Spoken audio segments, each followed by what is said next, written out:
I started back in March of 2021, right before the whole COVID. And I really got brought into it because I had my first kid and I was like, I'm done working at a grocery store 40 hours a week. Like, this sucks. If you could teleport back in time and ask Noel 3 years ago with her 1 month old, the first 5 steps she needs to take to be successful in Amazon, what would those 5 steps be? I would say I broke my back for the next 3 months selling that crap. It was nuts. I had a storage room like full of. Cheers. Cheers. Cheers. And welcome back to another edition of the Doughboys podcast. Today I am joined by our lovely Studley co-hosts. Today we have Golden Locks McGill and Noel Kona, the Reselling on IG and on her Discord. She owns and runs the Kona Warriors Discord. Is that correct? Did I say that right? All right, perfect. So we are lucky enough to have her today on the podcast. Noel, can you just kind of give us a rundown of who you are, how you started on Amazon, and kind of how it's going? Yeah, so I started back in March of 2021, right before the whole COVID stuff happened. And I really got brought into it because I had my first kid and I was like, I'm done working at a grocery store 40 hours a week. Like, this sucks. Like, I'm not, and babysitting and taking care of a kid is very expensive when you're not the one doing it. So I was like, I gotta find something from home. So I just started YouTubing, work from home. I got a ton of spam, like sketchy stuff to do from home, right? Drop shipping and all these different things. And I landed on eBay for about a month. And then I found Amazon and I started doing some books for a few weeks. I realized this is boring as heck. I need something better than this. And I stumbled upon clearance, like Walmart clearance. And so I was like, all right, I'm going to flip this stuff. So I started flipping stuff like that on Amazon. Then I get kind of tired of that. I needed something a little bit more stable. I went to online arbitrage, and that's kind of where I'm at now. I'm kind of doing some wholesale, but I'm really mainly still OA. And I went from doing about 3,000 in sales. Then COVID hit and I rocketed to like 40, 50K because I was doing chlorine and pools. And then it kind of, once that kind of died out, I went back to just kind of like what I knew online and like that manually sourcing stuff. And so now I'm hitting consistent 30K sale months with sometimes 50, 60K, just depending on how much more inventory I buy that month. But now 30K months are pretty standard. Yeah, definitely. Once you've been doing it a while, it's kind of, you wake up out of bed and just roll into It becomes 30K a easy month. somehow. Yeah, it really does. Out and being like, oh, 3K in sales, like, dang, like I proved my point, like this is legit. And now it's like you can't even fathom 30K sales a month. And then one day you're doing it and you're like, it's hard for me not to hit at least 20K. Like, now all of a sudden it's hard not to hit that number. Yeah, unless I'm 100%. really not doing anything. It's like, so it sounds like you and I both started around the same time, and I would say like then the main goal, and even now the main goal is first to get your first like month of 10K sales, and then from there it just kind of becomes a little bit easier to hit 30. Like 30K I feel like should be the new standard, and then from there, to go from there to scale up to wherever like you want to, right? Like whatever your business needs are and what may have you. But you mentioned a couple of things. So you mentioned selling pools and chlorine and that big gold rush, something that comes up pretty often in our podcast interviews because we were part of it as well. I did have a question. How did you find out about chlorine and pools? Like what group were you in, or who told you about it? Yeah, so I'm very like happy I found it. Because I actually only found it because I started my like clearance page. Like, my original Instagram page was for like clearance shopping. Like, I was in that couponing and all that stuff. And I started just seeing, I don't know, I probably followed someone who does RA, Walmart, and I started seeing more Amazon stuff. And I came across Carter's group, Selling Fastlane. And so I was like, let me try a group because I had been in it like 2 or 3 months without really talking to anybody. So I joined the group. I was really active in it. And then all of a sudden I saw the chlorine and pools from there. And then I broke my back for the next 3 months selling that crap. It was nuts. I had a storage room like full of chlorine, like pools, I'd be like, I call my husband, hey, there's 3 pools here. We're like, go get the truck. Like, we got to get them. And I'd be like making sure no one else could get them. It was just nuts, but it was like, it was fun. Like, I remember being excited because it was the profit margins were like insane. Like, it was just like insane. It was definitely the wild wild west, and I really don't think anything's ever going to compare to it, and it's for a couple of reasons, right? So we every now and then we find bolos that match the amount and velocity that Chlorine did, right? We had a Gabby Dollhouse period. Obviously we have the Stanleys, and there's other ones that have come up, the Godzillas, what may have you, but nothing compares to how long you could sell Chlorine for. It was literally like from spring till past the summer, and then pools, it was 2 summers in a row, Mm-hmm. right? So, and not on top of that, you could always find it every single week. Like Lowe's and Walmart's were they were getting shipments in. You just had to be there whenever the shipment was before someone else grabbed them. So like for the longest time, you can continuously be getting these items that were giving you 100% ROI, 120% ROI, and like they were instant sales. You would get like 20, 30, 40 buckets from your trip. You put them, you like have to really think about it. Okay, how does my day look like today? Can I really pack these 20 buckets of Chlorine right now, or should I just put 5 right now, maybe 5 at night, and the rest tomorrow to sell off? Because they were literally instant sales. You'd put 50 on there as your quantity, and they would sell through within an hour or two, and there would Yeah. be like what 100 sellers Mhm. on it, and on top of that, that I was would that was purposely definitely. like sometimes price a little bit higher because I'm like, please, like I just don't want any sales today. Like I don't want to do this again. And then But yeah, you'd still get sales. it was insane. Like the moment you listed them, it was just like it was like fun because it was like cool to Mhm. see all that. I'm like, oh wow, look, we just hit a. I think that was actually probably one of my highest days. I'm pretty sure I hit like 20K sales in like one of the days because I hit a huge restock. Like we were Yeah, watching Brickseek. We were using Brickseek a lot to find like nice, the nice, nice. chlorine. When it worked. Yeah, and so my husband would like watch it. Like he was working full time. He's like watching. And he's like, "Oh, I just saw 26 are gonna drop. I'm gonna go find the pallet." So he went out at like 9 or 10 at night, grabbed the whole Mhm. pallet, brought it home. Like it was like it's fun, but Be- yeah. yeah, between Chlorine and pools, I had one day where yeah, it was like around like 35, 60 grand, and I completely regretted it right afterwards because half of it was like the 15-foot inflatable pool, so they weren't too heavy. They were like 35, 40-ish pounds or whatever, so I could still like ship them. But they filled up my whole garage. I listed them all thinking like nothing would happen. They'd sell like slowly. They all sold the same day, and I'm there just like breaking my back, like offloading them off this U-Haul, and then reloading them to a UPS truck the next day. Like my hands were tore up, my back was tore up. I tapped out for like a day. I went on vacation mode. Yeah, I was like super sore from it. But what's funny is that I wasn't even bringing some of the stuff home. I would list the pools as I was in Walmart, wait for them to sell, and I would actually like there was a FedEx inside the Walmart. I'd drop them over to FedEx, send them my label, and I'd get it out because I didn't have the space for it. But I would like just I would just have it like on a float, and Hmm. I would just leave it up in the FedEx saying, "Hey, I'll be right back with these. I'm going to be sending them out," and I'd just wait for that pending order to go through.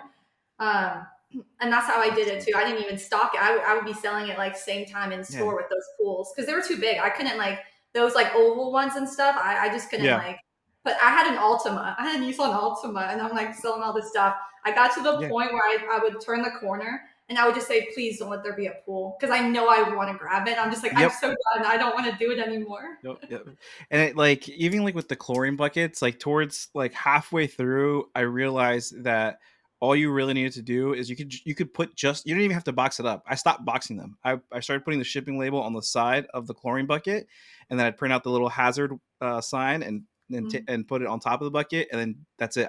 That's how I would turn them into UPS, and they're perfectly fine with it. They said, "All right, cool, thanks." Saved Yeah, me a bunch of time in prepping. yeah, I never did that. I always had it in a box. I don't think yeah, I think I always bought the Walmart boxes, but I did also buy like the generic like Walmart brand ones. I don't know if you ever saw those. Which what Exodus. essential was it? Is that what it's Yeah, called? yeah, I bought all of Yeah, those. I listed up on Facebook Marketplace with shipping. I sold them all on Facebook.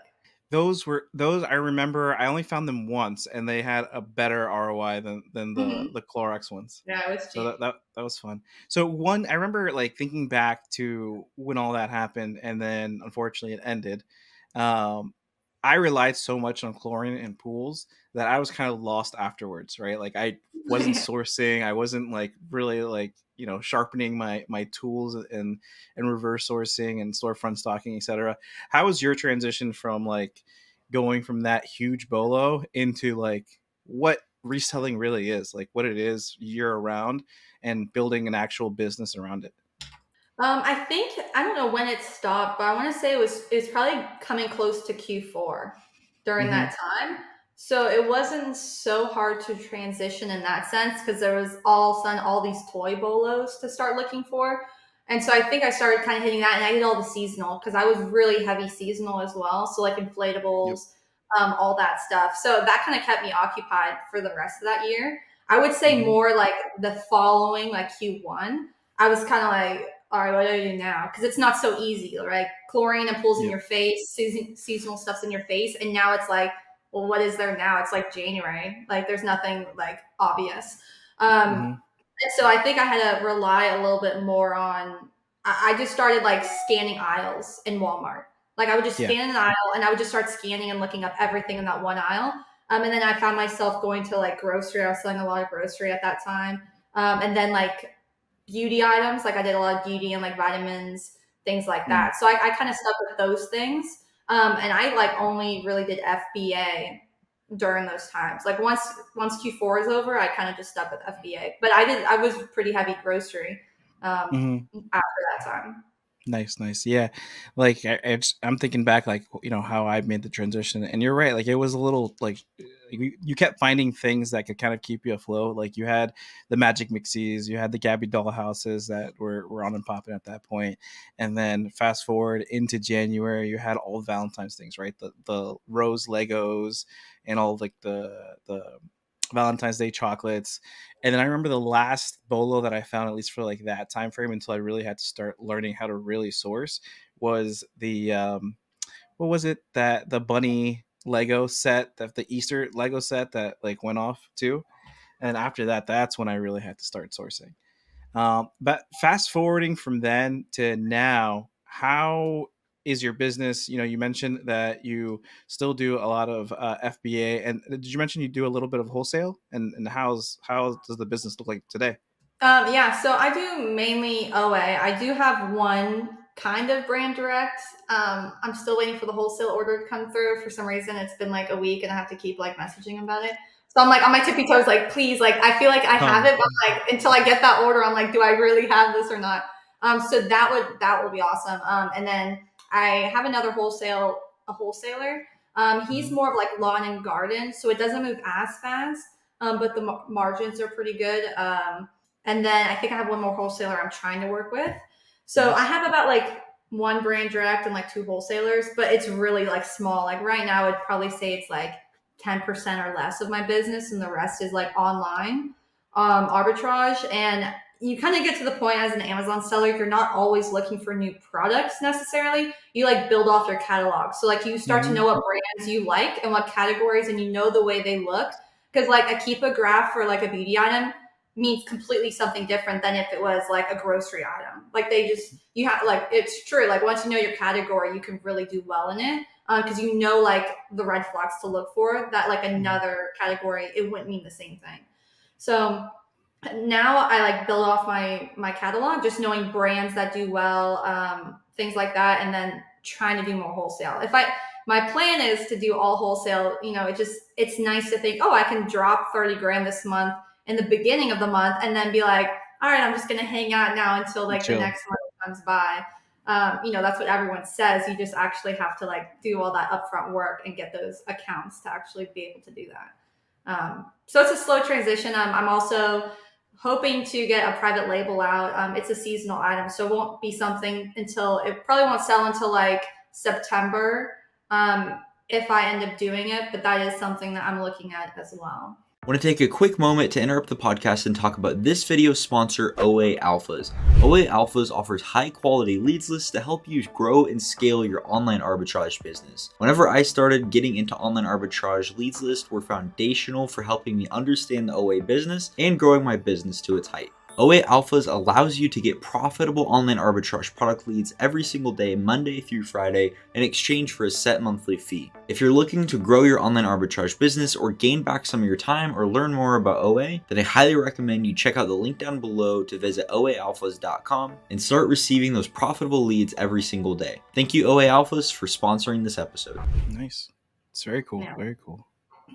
Just something that popped in my head just because you mentioned you worked at a grocery store. What grocery store was it, if you don't mind me asking? Publix. Publix. Okay. Publix. Yeah, no, it's because one of my first like W-2 jobs was at a Shoppers. I don't know if you're familiar with it. They were owned by Publix, actually. Really? Or It's not called Kroger's. Shoppers? Kroger's. Yeah, it's called Shoppers. Oh yeah, I've heard But of Kroger's. Yeah. Okay. yeah, so Kroger's owns a bunch of grocery stores. They're just named different Yeah. things. And then my mom works at Wegmans, so like I don't know what it is about my family. We just work at grocery stores. Publix is Oh. actually great. That's something Logan, our other co-host, will bring up all the time. Is stores like Publix are great for RA because it's like local to regions, and so you can like Yeah. find some buys, some pickups that not every seller on Amazon can get at. I actually sell one of those products. Okay. Yeah. There you go. If you want.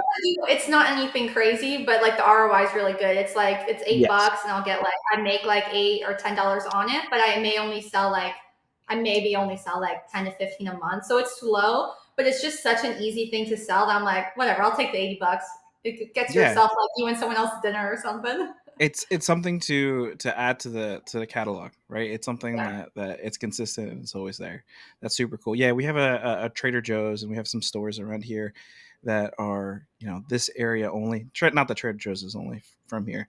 But yeah, so you mentioned that you were in Carter's Discord, and then now you have your own Discord that you've run for a while now. How did that come into creation, and what was your inspiration to kind of launch it?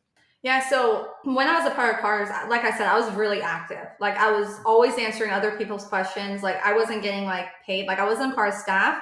I just was like, sometimes someone would ask a question and I would just literally Google it and then I would just answer their question. Why did I do that? I don't know. I was just obsessed with it, probably because like I only had like a month old at the time. I'm not doing anything. So like I was just like religiously on Discord all the time.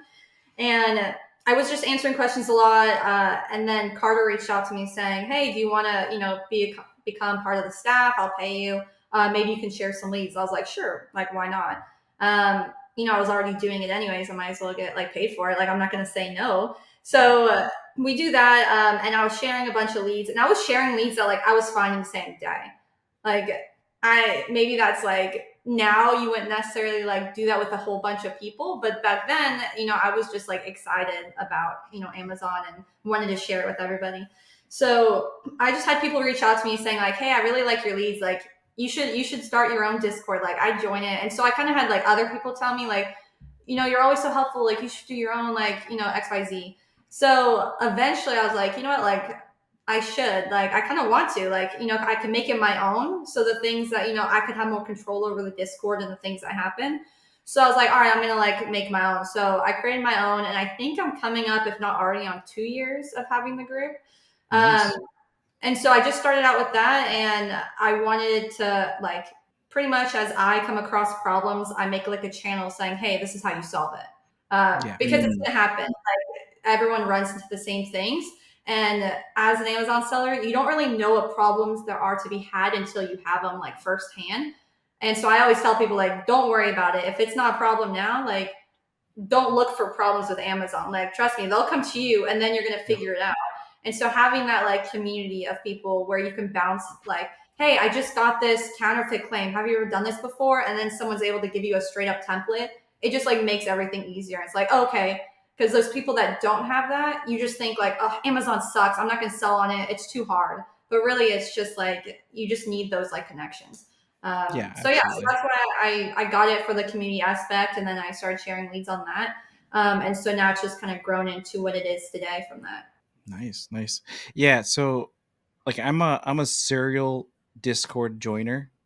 So I joined your Discord for a month just because I'm a curious person. I'm naturally curious. So I joined everyone's Discord eventually and just kind of see what it's all about. So yeah, I'm definitely a serial Discord joiner, and I joined yours just because I'm curious. So I eventually always join everyone's Discord just to kind of see what it's all about. And from the Discords that I have joined, I would say the one of the best ones was always Rizzy's, just because it had a bunch of like old heads in there that have been doing it forever. So if you had a question, you could always get it answered. But I would say when I joined yours, compared to every other person's Discord, yours is the most organized. So with like Rizzy's, you could always just ask the question and then some random person would answer it, and that would be that'd be it. Yours, you could literally just look at the tabs and find the subject, go in there, and then find the answer super quickly, super organized. And so for me, like those are you and Rizzy's Discords are the two top Discords that I've ever been in, as far as like organization and Yeah, that value means a lot. overall. See, that was one of my main questions. Was like, what was some of the biggest difference between being on staff and a part of Carter's and starting your own? Like, what was that like? The biggest difference was like I had control, right? Like it's Carter's Discord. Like I'm at the hands of him. So if something were to happen or something, I was like, I wish that we could just create this channel, or like I wish we could do this. It's like it wasn't necessarily going to happen, and I was almost not that Did you like Carter suggest doesn't stuff like deserve to that? have a good Discord. It was like I was making his Discord better, but like I was just like promoting him. So it's kind of like how people say with whether you like a 9 to 5, it doesn't matter. But like for me, it's like I'm making someone else rich. Like I was always the worker that was like I put in on my all. Like I always did my best at work. And I was proud of that, but I'm doing it for someone else, right? Where now with Amazon, like I'm doing it for myself. So that's kind of how I felt with Discord. I was putting so much into his Discord, but it was like, why? Like, why am I making his Discord so good when I could just do it myself and I can do it the way I want to do it? So that was kind of what made me like want to do it on my own, just so I had the control over it, like for the members and in that Are you still a sense. part of Did you? his Discord? No, I left it a while ago. Okay. Okay. Yeah. And do you It's charge been a to be a part of your Discord, or is it just like invite? No, so I wanted it to be exclusive mainly because I noticed with a lot of the Discords that you get like month free trials and all this stuff, or it's completely free. You get a lot of spam and just like a whole bunch of newbies. And I love newbies, don't get me wrong. But when you have all the same people asking the same questions every single day, it just becomes very like it's hard to advance when you become better at Amazon and you're not at that very first couple months. It's hard to serve a purpose for those people because they're like always being spammed with those same questions. How do I engage in brands? What is this? How do I do this? And it's very like now it's obvious answers, but to see that all the time just for someone who's more advanced, it wouldn't serve a purpose. They would just leave. So I have two different memberships. I have the 50 a month, which just gives you access to everything but the leads and a one-on-one with me each month. And then I have an elite, which is 100 a month, and that gives you the one-on-one with me each month, and then the leads that we do. So I used to only have the 100 a month, but I did the 50 for those people that are advanced sellers that they don't really need the leads anymore, because the goal is that you don't need leads. Like you shouldn't need leads lists forever. You should eventually be able to do it on your own. So I wanted to give people who wanted to stay in the group and still have that connection to do that at like a lower cost. So I created that membership like not too long ago, maybe like 4 or 5 months ago. Nice. And so, looking back at your journey, if you could teleport back in time and ask, Noel of 3 years ago with her 1 month old, the first 5 steps that she needs to take to be successful in Amazon, what would those 5 steps be? Or whatever amount of steps. I would say when you can afford to get an accountant, like immediately, get an accountant. I didn't do that until this current year, and thank goodness I did, because you don't know your numbers until you actually have someone breaking it all down for you. Like no matter how much you think you do, even with QuickBooks, you really can't see it unless you're very good at like reconciling your books and stuff. That would definitely be like within 6 months, I would have gotten an accountant going back. Another thing would probably be separating your business from your personal. So the first year and a half, oh my gosh, all personal credit cards, all personal checkings. I did everything through. So tax time, I'm pretty sure I cried both tax years because I was so frustrated trying to dig up what's personal, what's like business. It was just a mess. Like I remember I posted something on Instagram and like have to go through these receipts. I had just like a shoebox full of just RA receipts all jumbled up, and it was just a mess. So those would definitely be two things. I don't know if I have like 3 more steps. To be successful, I would say join a community, whether it's paid or not, or whether you just get an Instagram account and you start just connecting with people, commenting on their posts, interacting. You have to have another community of resellers, whether it's 2 people, whether it's like 50 people. I still to this day, I have a group of friends that I talk to, and I've made a ton of money off of leads that they have shared. Like they knew about Stanley before Stanley even was a thing. Like I hit it 4 months before anyone else even knew about it. And like I made like thousands of dollars on it. Like no one was like, it wasn't public information yet. And there's just been plenty of leads otherwise. So, find your knit of people and just like connect with them, share leads. That's going to help you grow tremendously. I would say those are like the main 3 things I can think of. Nice. That would help you Yeah. be successful. No, the thing that you said about community is so true. Only because like the same thing kind of happened for me with Chlorine. Literally, when we were in the reselling ninjas with Rizzy, Jacob, Amazon Kingpin, and someone else both alerted us of the Chlorine for it to be something to look out for. They alerted us sometime like at the end of February or sometime in March. Then all of a sudden, towards like the end of April, is when it all started like blowing up. And it's community is definitely makes everything a lot easier to kind of go forward in your reselling community. So we do a segment here called the Spitfire Questions. The Spitfire Questions are basically something that Josh is going to ask you a bunch of like if-then questions, or true or false and stuff along those lines. Just quick, answer with your gut questions. It should be fun. And then, yeah, Josh, take it away. All right, you ready? Yep. All right, here we go. What's the first app you open in the morning? My mail. Your mail. My mail. Instagram or YouTube? Instagram. Okay. Instagram or Discord? Instagram. Okay. Favorite content creator or reseller? I don't really have one right now. Okay. And your favorite grocery store? Publix. Publix, yeah. Wholesale or OA? I want it to be wholesale, but it's OA. All right. That's fair. That's fair. And first ungate? Grocery. Oh, nice. Favorite hobby? Amazon. Hobby / That's all I do. This is a tough one. Stanley or Yeti? God, I'm like so split in the household. That's like a dead split. Wow. I bought Stanley recently. I haven't bought Yeti in a long time, so I'll say Stanley. Stanleys are goated. Okay, you can't choose anything else but a Stanley. I'm Team Yeti over here, so just gonna throw that out there. I have the Yeti koozies. Those are fun. Yeah, they're nice. That's the thing. Yeah, 100%. Well, Noel, thank you so much for being on the podcast today. We have so many more questions. We definitely need to have you back on. But for now, where can everyone find you on socials, and where can they join your Discord? Yeah, so you can find me on YouTube and Instagram and Twitter at Kona_reselling.